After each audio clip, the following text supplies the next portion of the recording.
All right, let's jump right into this explainer. Today, we're unpacking something absolutely fascinating: how seemingly invincible political fortresses are built, maintained, and ultimately how they crumble. We're going to dive deep into a projected power shift in West Bengal, specifically looking at the tactical chess match between the incumbent, Mamata Banerjee, and the challenger, Suvendu Adhikari. Look, whether you're a hardcore political junkie or just kind of fascinated by the raw mechanics of power, the strategy mapped out in our source material today is just, well, it's an absolute masterclass. So here is our roadmap to deconstruct all of this. We'll start with the illusion of invincibility, move on to the rise of the giant killer, hit the nandogram turning point, go inside the political strategy itself, and finally, look at the ultimate power: the voters. Okay, part one, the illusion of invincibility, or the myth of absolute control. Imagine, for a second, a governing apparatus so incredibly powerful that literally not a single leaf moves without permission.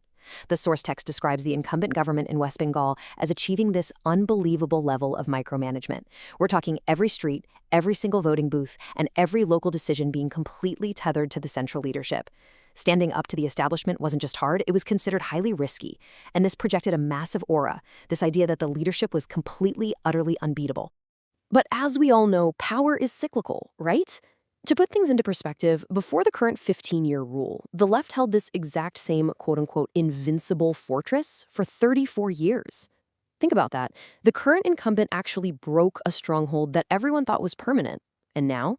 Well, projections for 2026 suggest her own 15-year fortress is facing that exact same cyclical threat. It's a pretty stark reminder that in politics, absolute control is often just an illusion that's waiting for a catalyst. Moving on to part two, the rise of the giant killer and the shift from insider to challenger. The source brings up this ancient proverb, "Ghar ka bhedi lanka dhai," which basically translates to "an insider brings down the fortress." And this hits the nail on the head. Suvendu Adhikari wasn't just some random outside rival, he was actually a core architect of the incumbent's own power structure. He knew the whole shebang. He knew exactly which grassroots workers were frustrated, where the system was vulnerable, and the exact nuts and bolts of how the ruling party's booth management worked. When the guy who helped build the fortress turns into a rebel, suddenly those walls don't look quite so impenetrable.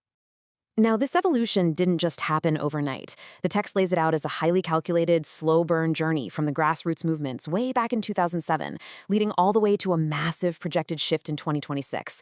The real pivot point? His formal resignation on December 19th, 2020. This wasn't some erratic, spur-of-the-moment thing. It was a deeply strategic declaration of conflict that totally set the stage for the massive clashes we saw in 2021. Which brings us to part three, the Nandigram turning point. The psychological strike. Just look at this number, 1,956. That is it. That is the razor-thin margin of votes by which the challenger defeated the incumbent chief minister in 2021. Now, sure, the incumbent party won the state overall, but the source points out that this specific, localized defeat was an absolute earthquake. I mean, a sitting, supposedly invincible chief minister was actually defeated on her own turf. The text argues this precise moment was a massive psychological victory because it completely shattered the fear factor. For years, the narrative out there was that fighting the establishment was basically pointless. But the second the public saw the giant bleed in our own backyard, the morale of that entire political machine just cracked. It was, quite literally, a surgical strike right at the heart of their invincibility. So fast forward to the source's claims for 2026. They're projecting a really dramatic reversal, a potential 206 seats for the challenging party and only 81 for the incumbent. Now, obviously, these are just projections, but it beautifully illustrates the text's point about the compounding snowball effect of that initial psychological crack back in 2021. Because that small crack, it expanded exponentially. The source points to a sweeping 15,105 vote margin victory in Banipur as hard evidence of this. By crushing the incumbent's forces by over 15,000 votes there, the challenger proved that the first win absolutely wasn't a fluke. It was the start of a much larger systemic collapse. All right, let's get into part four, inside the political strategy, or how they actually went about hacking the booth management. So what's the actual strategic playbook here? How do you dismantle a machine like this? According to the text, you essentially hack it in 3 specific steps. Step 1, you use that insider knowledge we talked about to pinpoint exactly which local leaders are unhappy. Step 2, you take those local grievances and drag them out into the public light. And step 3, this is where it gets super interesting. You fundamentally change the face of who is actually running. Because instead of putting up wealthy elites or your typical polished politicians, tickets were handed out to ordinary working-class citizens. We're talking about everyday people, including a maid, and folks who were actual victims of systemic injustice.